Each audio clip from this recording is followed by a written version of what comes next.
Okay, we're back on this 1994 T100 Toyota pickup truck. Okay, the complaint is it ran fine.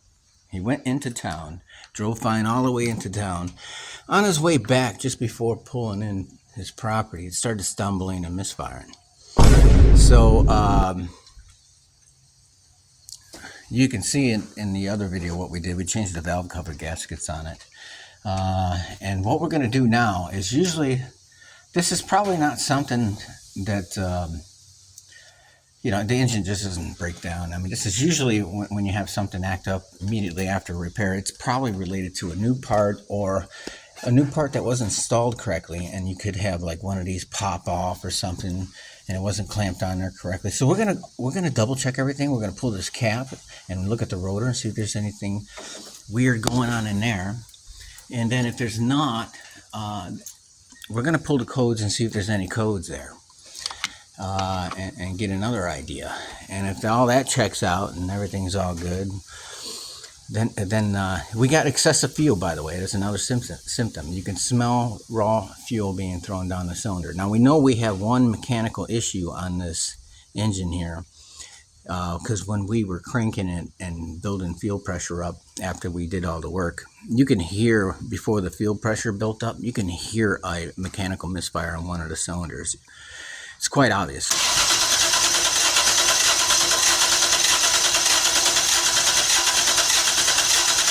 So he wants these tests done anyways because he wants to identify which cylinder is misfiring.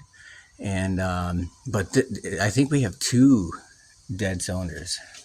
We got one that's misfiring because of a mechanical issue, probably related to a valve, and then the secondary misfire, which obviously he can tell he's losing power, and that's probably related to ignition problem. Could be related to the new parts we put on there. So we're gonna double check everything, make sure everything is sparking, and we'll probably do a fuel pressure test and see what's going on there and see if it's pulsating. See the condition of that fuel dampener back there. Yeah, like I said, we gotta figure out what's going on here, and that's what we're gonna do today.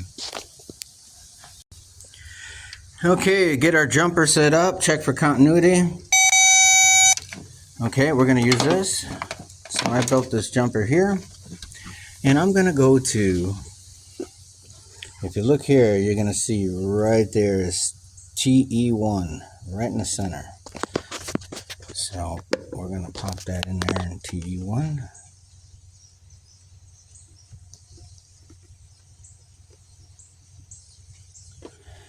And then the other one is going to be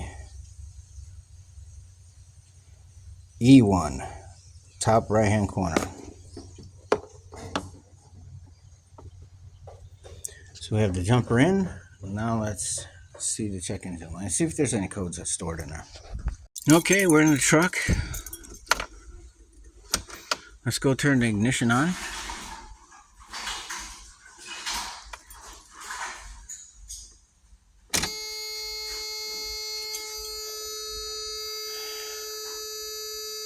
So we have a flashing check engine light, which means there's no codes stored. Okay. Normally, if there was a code, see, this will blink twice every 1 second if the ECM is clear. If it wasn't, you would see a hesitation, and then you would see the check engine light come on and blink 1 or maybe 2 times, and then a pause. That'd be first number, and then after the pause, there'd be consecutive blinks, like 1, 2, 3, 4, and then it'll pause again. That's your first number, 1, 4. And then you can go ahead and look up your codes and see what they are. But apparently there is nothing stored or pending on this vehicle. Okay, we got that. We're going to go ahead and close that up. So we're going to pop open the distributor since it's a new part that's been established. We're going to go ahead and pop that off and see if there's anything going on with this. And if there isn't, then I think we're going to run it and check for spark on each one. we got no codes. So if you got no codes on a Toyota on these older machines, or on the 3.0, you're going to do a visual inspection and see if there's anything wrong here, especially after you did some work. And it's usually related to what you did. If you have problems immediately after a repair, or even soon after, it may run right and then something happens, something comes loose or something like that. It's just, if the truck ran fine, decent, and then you worked on it, and even if after a day it starts acting up, even if it ran fine after you did everything, you're like, oh, it's not something I did, it still can be something you did. So you got to double check everything you did. And what I notice here is this harness clip here is supposed to hold these wires in there is broke. And we got this wire in there, if you can see here.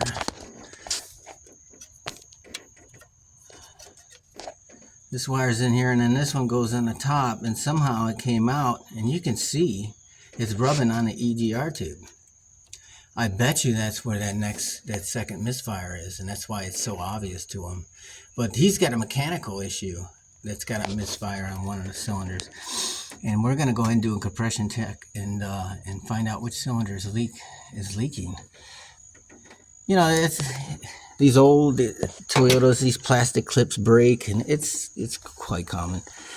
They just deteriorate from the engine heat. We're going to have to get them zip tied away from everything and then double check everything else so we don't have this issue again.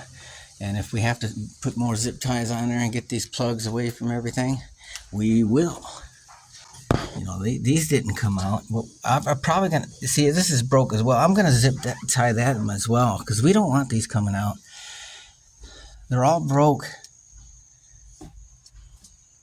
All right, so I think we figured out this one. I'm going to go ahead and do a test and see if I can get that on camera sparking. Okay, let me see if I spray it down.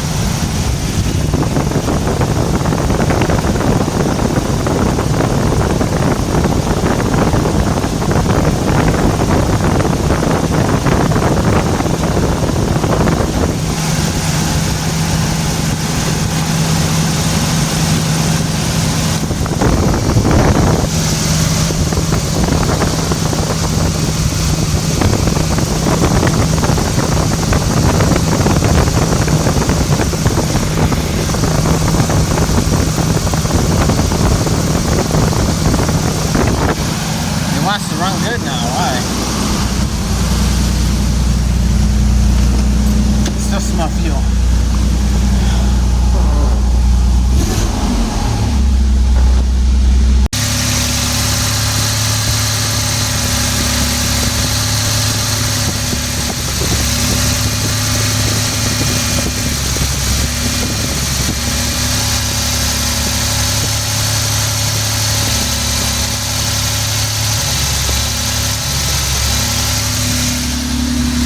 See that shit?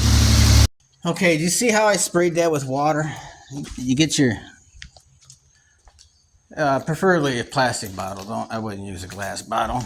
I'm going to set this here because he was kind enough to let me use that, because I have cheap bottles that quit working after you use them about 2 or 3 times.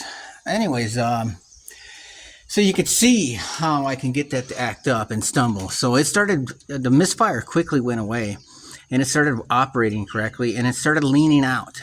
You could smell the raw fuel, and then you started smelling the oxides in there, and you could tell that it's starting to lean out. And I couldn't get it to act up with the water, but I went in there and I pulled it closer to the EGR tube, and you could see the spark jump. So we're gonna do a compression check on here, because he wants it done anyways, because he bought this truck. He doesn't know the history of it. He wants to get an idea what's going on here. So we're gonna do that for him. And just for the hell of it, I didn't have it running long. You can tell it's not hot to the touch. And then I popped this cap, because I know it's not hot. I can feel it, and I didn't run it that long. So I'm going to pop this cap and look at the fluid level, and there was a little bit of pressure in there. You could see it squirting everywhere. It just went push. there shouldn't be pressure in there like that.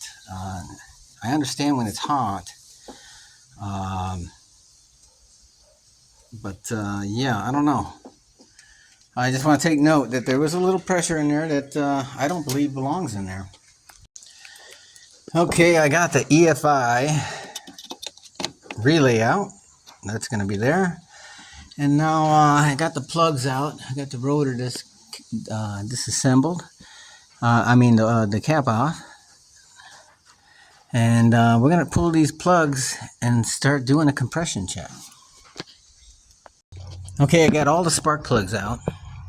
And I got my compressor gauge hooked up to cylinder 1. I'm going to start there.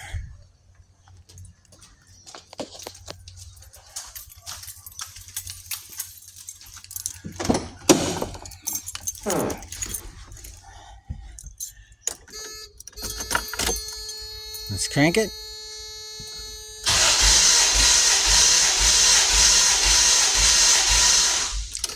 I like to do 8. Let's see what the gauge says. The compressor. 152. It's over 150. That's good.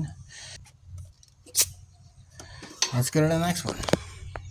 All right, now we're on cylinder 3. I'm sorry, I think I said this was cylinder 1 back here, and that's cylinder 5. I'm sorry, up here is cylinder 5. 1, I mean. So we did cylinder 5. We had over 150, which is good. We're on cylinder number 3, and then we're going to do 1 next. And we're showing over 150.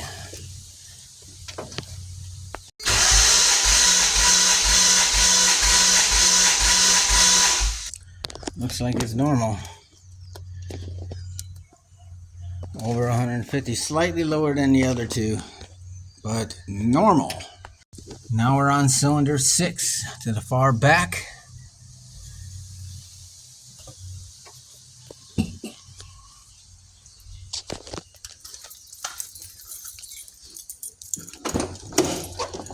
You know, it sucks when you're doing all this by yourself. I used to have a partner. She quit. She couldn't put up with my shit. Sucks.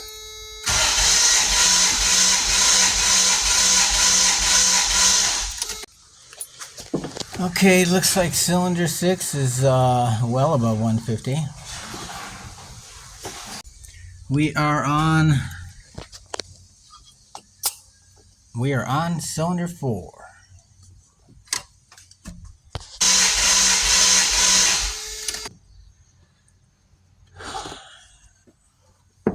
Over 150.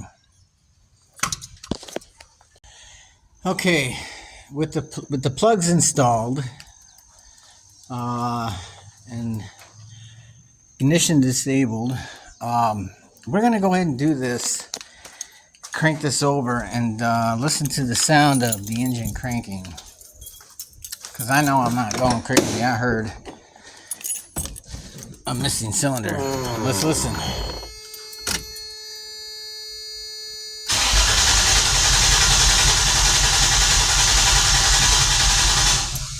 That sounds normal.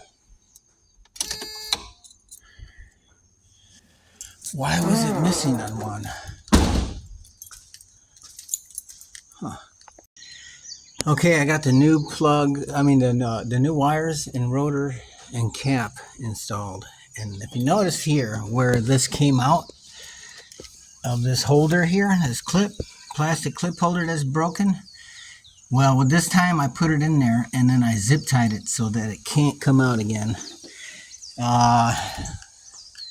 I recommend doing that if you have these are all broke. Go ahead and get them zip tied so they don't fall apart again. I'll get this one in here where it belongs. Get this in here. Slide this out a little bit. There you go. Everything's got room. Nothing's touching or wearing on anything. That's how it should be. And zip tie those so they don't come out. They don't come out of their holder there. let's put this back together and get it running and get out of here.